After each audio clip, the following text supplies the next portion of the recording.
Good afternoon, everybody from the Williamsport Sun-Gazette. Standing alongside the doctor, Chris Masse, I'm Mitch, Rupert. We're here to talk to you a little bit about the PIAA softball playoffs, which get underway Monday afternoon as early as noon. There's a game at Williamsport University in Northeast Bradford, I believe, is playing the District 4 representative. So if you're not busy Monday afternoon, go check out Northeast Bradford at Williamsport University. Is that actually Williamsport's playing at noon? See, Northeast Bradford at 2 o'clock. Shows you what I know, and we are not editing that out because we're not like that. So Williamsport at noon. If you're not busy, go watch Williamsport at noon. Who's going to be there for us? Brett Crosley will be there at noon. Crosley. He's the only one that can get there at noon, I think. Except for me. It's not like the game isn't 3 minutes from my house, but I'm going to Pittston.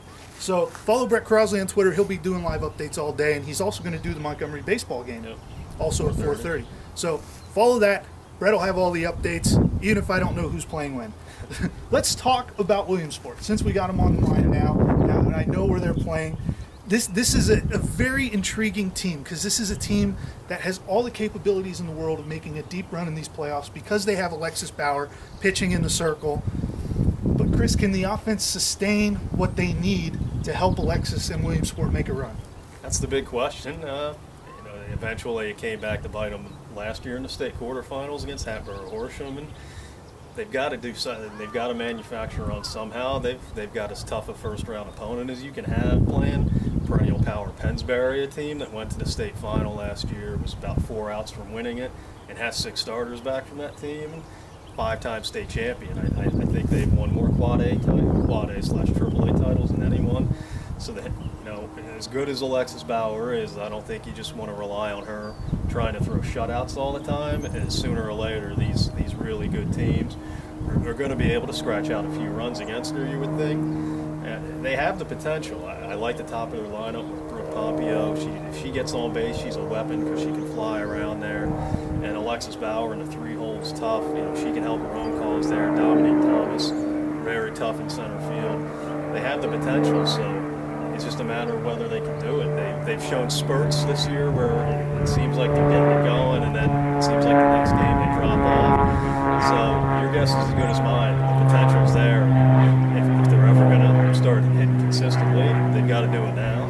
It's not a team that's going to be able to sit back and wait for a 3-run homer like your American League Orioles can do.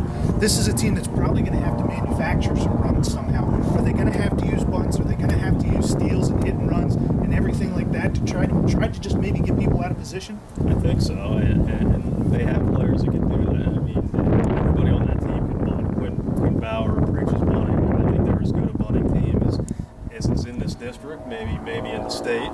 So I think they're going to have to do that. I think if he gets runners on early, they're probably going to have to try to take some chances and try to scratch out a run early. If you can do that, I think that sends your confidence soaring. If you can get a run early against Pennsbury, when you do have Alexis Bower on the mound, I think that would pick everyone up, and it would probably make her life easier. So I expect them to do. I think if they get the runners on, they're going to do whatever they can to move them. I think when Bower knows they have to do that. 1 run in these PIAA playoffs in softball is absolutely huge. It's a mountain to look at the way some of these pitchers are through. 2 and 3 runs, it's Mount Everest sometimes, especially if you face somebody like an Alexis Bower, or like if we go down the road to Warrior Run and you have to face Tay Parker, it's the same kind of way. This is a Warrior Run team that's relatively young, and we saw a couple years ago with their soccer team, they were poised for a nice run deep in the PIAA playoffs, ended up winning 2 state championships. I'm not going to say this team is going to win 2 state championships, but is this a team that's capable of making a multiple-year run in the state tournament? I don't think there's any doubt. I think they have a shot to do it now, and you might as well take it now. Everybody can say, look, they're going to have all but 1 starter back next year, but baseball and softball, any sport, you don't know whether, God knows what's going to happen in the incoming year, in the next year or years. So you got to take your chance now, and they can do it. Like you said, when you got a pitcher like Parker, I think she could pitch at any level and pitch well. I think she could do well at the Quad A level. She's that good. And when you've got somebody like her to build around, that's half the battle right there. But the thing that impresses me more about this team than the last 2 years is how everybody's coming through it. She's a great hitter too. She's one of the best hitters around. But that lineup, top to bottom, has really produced game in and game out. And you saw it in the district final against Mifflin.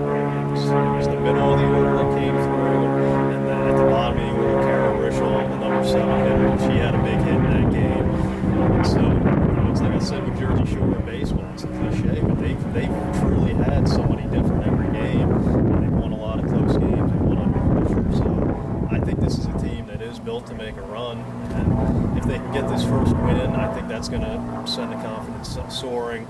I think beating Milton in this final has them really feeling good about themselves going into this thing, because Mifflinburg was the only team that beat them, doing so twice in the regular season. So I think they're primed to make a run. I think they have to stay focused and to borrow another cliche, taking a pitch at a time, but they've got a shot to go deep in this thing. Double-A baseball and softball in District 4, very similar, very deep, balanced teams throughout. We had the last seed in baseball, Danville, that had an opportunity to get into the state tournament. Same thing in softball. Loyalsock was the last seed in, had an opportunity to make a run. They made a little run in the district tournament. So they're battle-tested. Warrior Run, a very battle-tested team. They're not going to see anything they haven't seen before in the state playoffs, so keep an eye on the defenders. And Chris, another team to talk about is Milton. This is familiar territory for the Black Panthers to be in the state tournament. They've been there before. They've been in the state finals in the past. But this is a group that maybe hasn't quite had that experience yet. So this is all new to them. Do you think that'll be a factor when they play tomorrow? I mean, it could be. You never know until they're actually out there playing the game, but they're playing Valley View, a District 2 power that got to the state semis last year and has a lot of players back from that team. So they're playing a team that definitely has that experience. It'll be interesting to see how they respond. The youth, the lack of state experience could hurt them, but it could help them too, because I'm going back to 2000 Canton before, when all those girls were sophomores, and I don't think they understood how big these games were that they were playing in. They went to the state, they won it all that year, and the next 2 years they had the experience. They knew how big the games were. They didn't win another state game, so it could be a plus or minus. Christy Weaver's a great pitcher. She's in the city, in AAA. She's is to them what Bower is to Williamsport, and what Parker is to Warrior Run. So she gives them a shot, but they've got their work cut out for them. Valley View's got a great pitcher. They're going to have to find a way to score some runs against a great team and take some pressure off of Weaver. Common denominator in all of this, great pitching in District 4. And even Northeast Bradford, the Class A representative who I mentioned earlier, I just didn't have her game time right. Good pitcher there at Northeast Bradford. So you have great pitching here, and that's what it takes to win in softball in the postseason, and we're seeing a lot of it here. It's fun to watch. Yeah, and we don't cover Northeast Bradford, but it's a team I followed for a while, because they played Montgomery in the district final in 2010, played them in the Eastern final, almost beat them there, and you still see a lot of those names from that team that are playing. They've been knocking on the door the last few years, and I think this is their year. I think they win the state title this year.